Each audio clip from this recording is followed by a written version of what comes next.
కార్తీక మాసంలో వచ్చేటటువంటి శుక్లపక్షంలో వచ్చేటటువంటి ఏకాదశి నాడు ఉత్థాన ఏకాదశి లేదా ప్రబోధన ఏకాదశి అంటారు.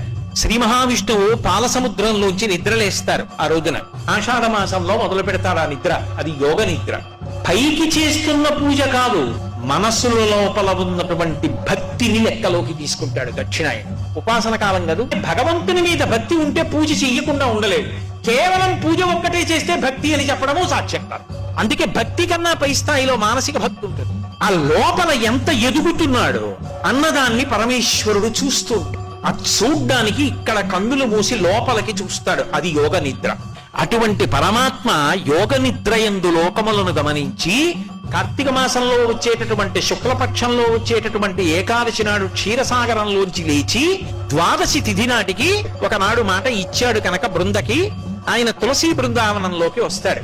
అందుకే ఆ రోజున ఆరాధన, విష్ణు సహస్రనామ స్తోత్ర పారాయణం, దీపాలు పెట్టడం అన్నీ కూడా క్షీరాబ్ది ద్వాదశి అని ఆ తులసి చెట్టు దగ్గర చేస్తారు. తులసి కోటలో ఉసిరి కొమ్మని కూడా గుచ్చి రెండిటి గాలిని పీలుస్తూ రెండిటికి కలిపి పూజ చేస్తారు. ద్వాదశి దీపాలని ప్రత్యేకంగా దీపాలు పెడతారు.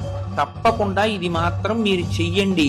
చెయ్యడం చేత మీరు ప్రత్యేకంగా కోరకపోయినా మీ మనసులో ఏది ఉంటుందో అది తీరుతుంది అని చెప్తాయి శాస్త్రాలు.